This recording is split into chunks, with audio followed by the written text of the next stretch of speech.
up, everyone? Welcome into Duval Daily. I'm Jack McFaul. Hope everyone's having a good one as your Jacksonville Jaguars win in comfortable fashion against the Titans.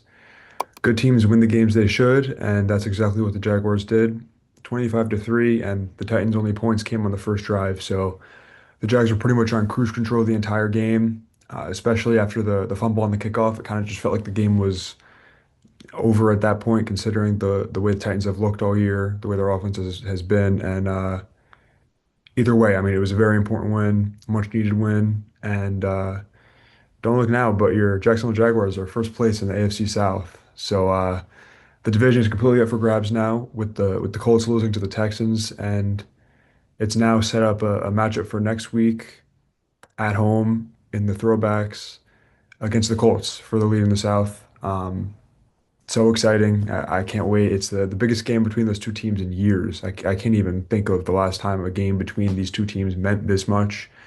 And it's going to be a fun week leading up to it. So thank you all for being here. I hope everyone had a good time with family on Thanksgiving. And let's get into what went into this win against the hated Tennessee Titans. Now, starting off both sides of the ball, and really special teams too. The penalty issue was back in a big way. It's been a lot better over the past month of the season, say, but the amount of penalties in this game for both teams was pretty ridiculous. It was 23 accepted total penalties between both teams. It even got to a point where the broadcast was making jokes, comparing the refs, excuse me, to cops having to like meet quotas and giving out like petty speeding tickets. It's too much. And really, the Jaguars are lucky that they played a team like the Titans because they're not going to beat a team like the Colts with 13 accepted penalties. So they have to clean that up. Let's hope they do it.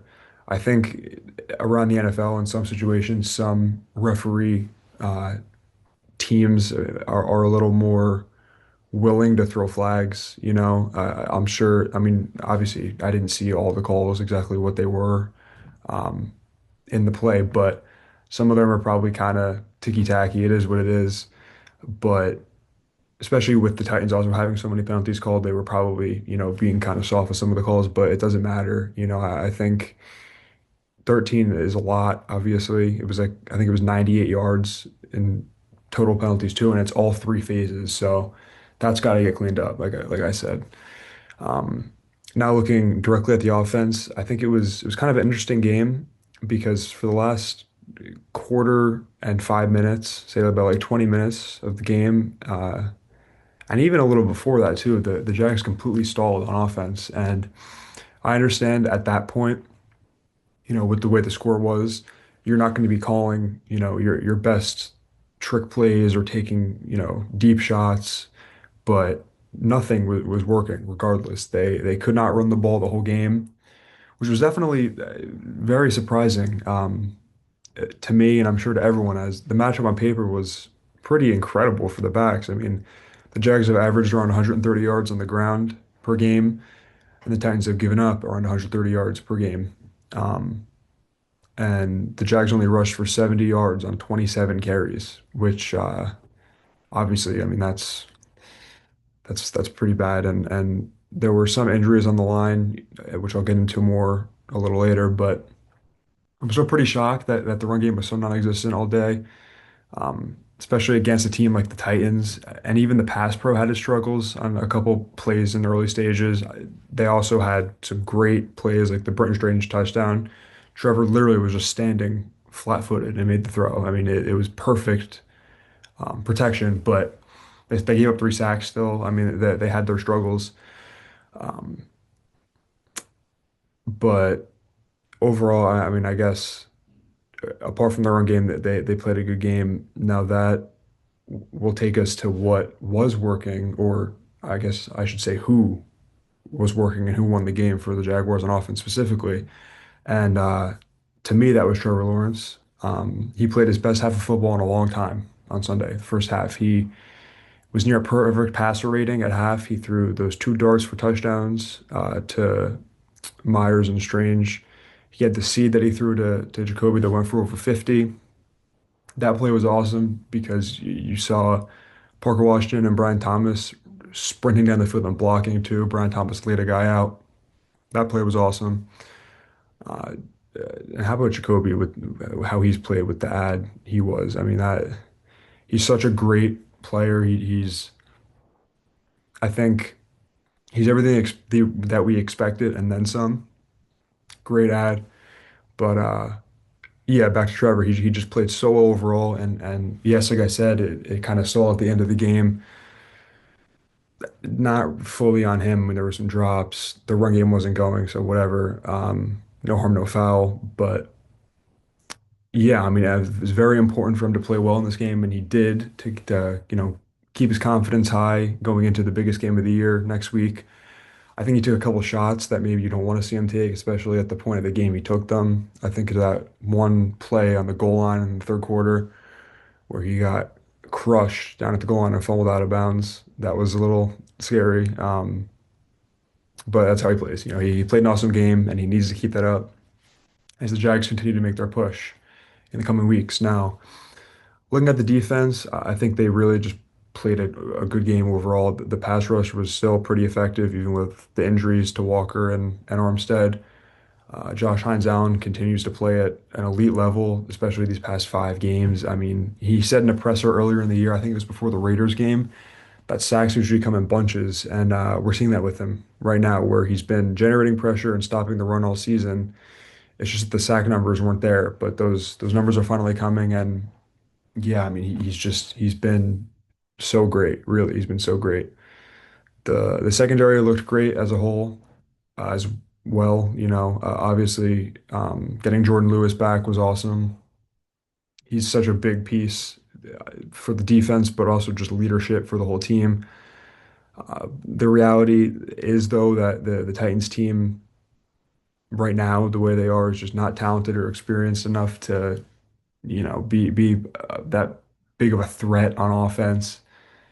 Cam Ward has the potential, obviously, but with the receiving core that he has right now in the system, it's just not, like I said, not very threatening for your defense, and we saw that, but they still played well, obviously. I mean, you can't take that away from them. Now, the only concern on this side of the ball on the defense coming out of this game is I think Jordan might have touched on it too. The Titans were running the ball very, very well at the start of the game.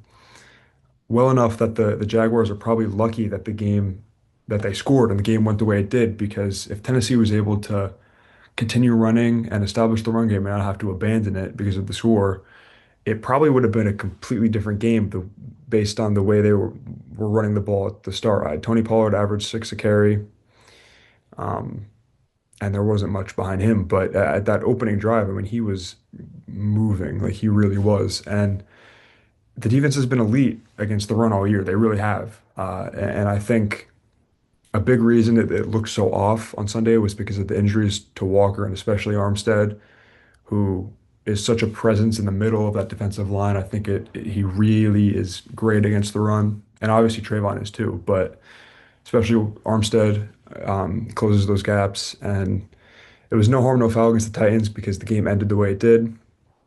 But next week you play the best running back in the NFL, and Jonathan Taylor, who's averaging almost 6 yards a carry on over 200 attempts, excuse me, this year, and pretty much is the entire Colts offense.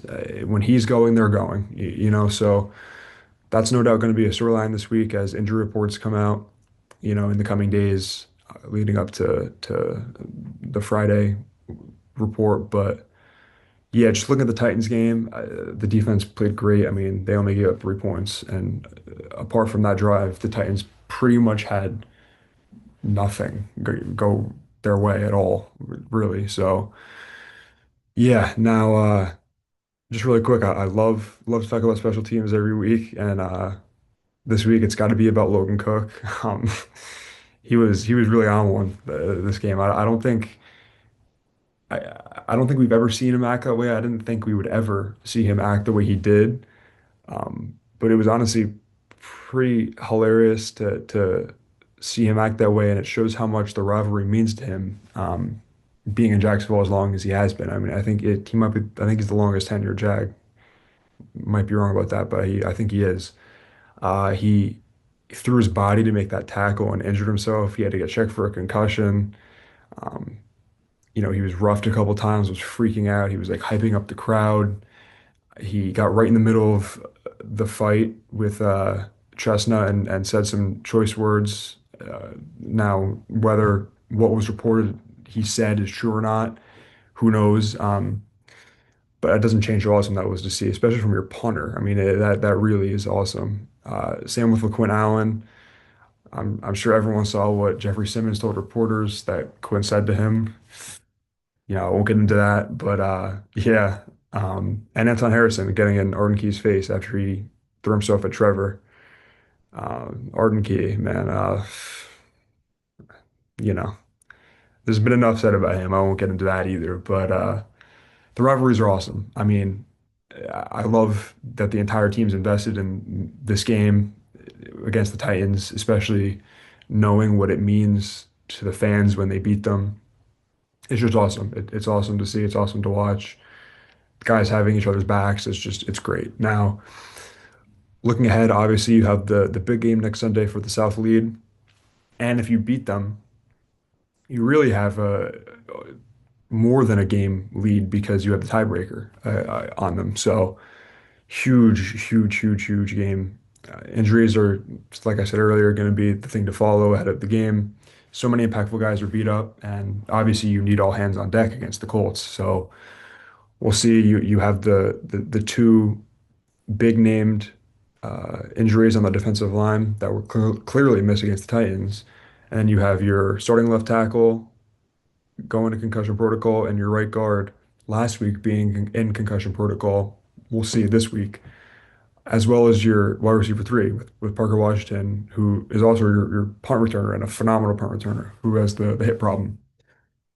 Cole Van Lanen's been such an unsung hero for the team. I've said that earlier in this year already, but I mean, he's played every position other than center already and done it so well. So I think the team would probably be pretty comfortable if he had to start on the line for either Walker or McCary. But um, the other injured guys, the Jags need them on Sunday. They just do. So I guess we'll see. But yeah, that'll be it for me, I think. Enjoy the victory week. It's definitely a sweet one beating the Titans. I'm pumped for next Sunday. Hopefully the bank is packed out for the game. I wish I could be there, but unfortunately, I'm stuck up here in cold and rainy New Jersey. But it is what it is. I'm excited regardless. Thank you everyone so much for watching, and yeah, go Jags.